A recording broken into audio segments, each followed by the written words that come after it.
PSG became the fourth team in history to retain the UEFA Super Cup trophy by defeating Aston Villa 2-1.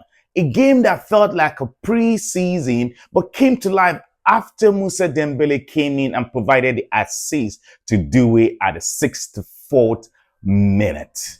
It was a game that didn't have so much spark or controversy. It was a relatively fair game. We're going to talk about this and many more. The transfer, the game between Arsenal and Como, and Manchester United against Leeds, and also Real Madrid against Deportivo La Coruña. Hey guys, welcome back to the Conversation channel with Pius. Do not forget to like, share, subscribe to watch the full video and the analysis. Please go to my YouTube channel, The Conversation with Pius, subscribe and watch it. Let's get after it together.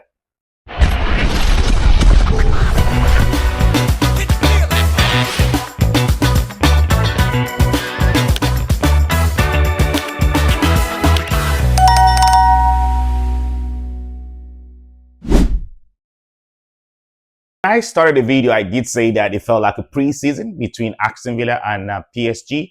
If you watch the game, you understand what I meant by saying that. It wasn't like it wasn't competitive enough, but you expected a little bit more fire, a little bit more intensity, but we didn't get that. PSG had more possession. Shocking, of course not. And surprisingly, the Aston Villa had more shot than PSG did in the game.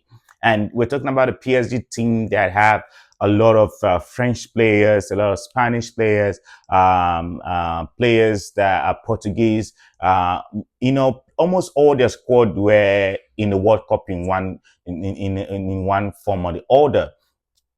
They came in, a few of them came in 2 days ago, 3 days ago, a week ago, out of shape.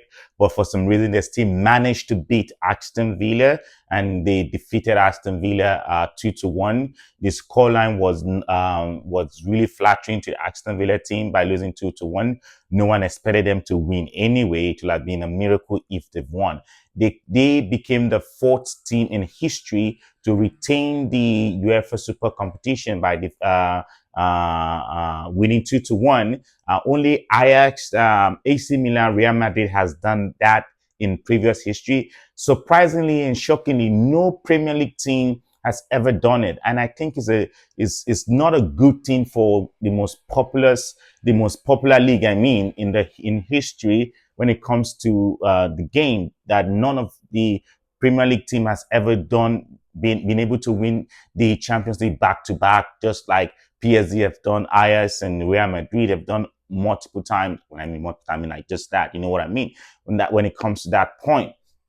So the Premier League needs to really step up this time. Chelsea is not going to be playing in the Premier League. We're going to have Liverpool. We're going to have Manchester United, Man City, Arsenal playing in the Champions League. I hope they can step up and maybe win it this time. I doubt it because PSG looks strong. Bayern Munich looks strong. Barcelona are looking good, and Real Madrid are looking good as well. So it's going to be a good competition. I can't wait for the season to start.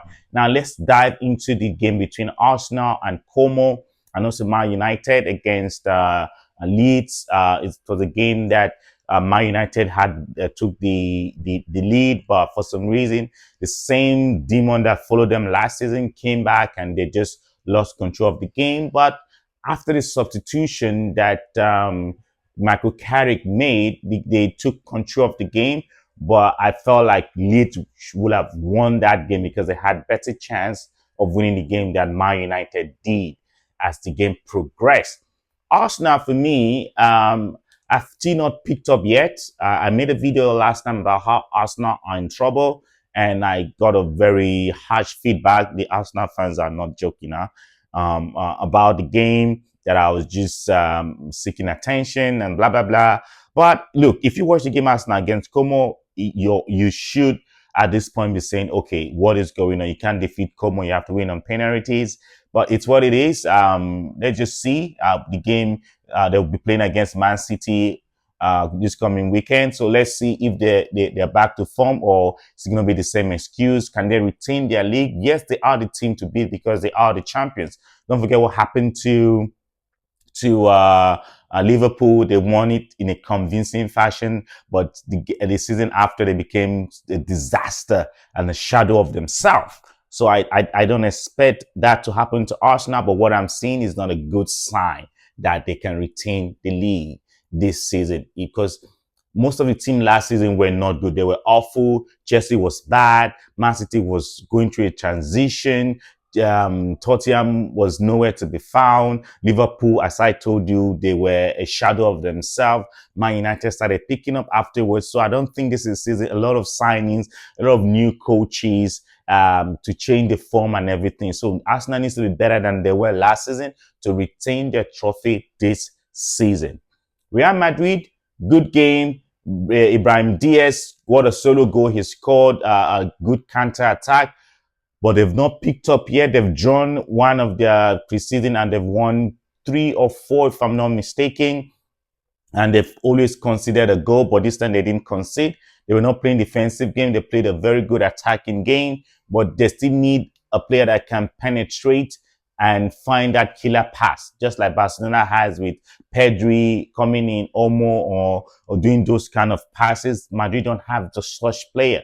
I don't understand why they're not going for Rodri. I think if they have Rodri, if they allow Rodri to go to Barcelona, then it's going to be a problem for Madrid retaining the La Liga, winning the La Liga, or even retaining La Liga, or even fighting for it, or Champions League, I mean. So I don't know why they're dragging their feet when it comes to Rodri, but they need to go for him. They're still missing that sparkle, that X factor. Now again, it's preseason. Let's see how they go about it. Let's see if they come to form as the season goes by. Barcelona has not been great as well in this preseason as well, but let's see how that changes as the game goes by. Xavi has gone to Netherlands, the first coach in a long time that is not a Netherlands national going to coach the Netherlands national team. I think this year is going to be all about the next UEFA competition is going to be incredible. The next World Cup is going to be great because most of these incredible coaches are going to the national team, which is something that we've not seen before. So it's going to be crazily amazing. So that's that on this. I'll be back and talking about more transfer news as the day goes by. Please do not forget to like, to share, subscribe, and let's grow the channel together. Let's get after it together.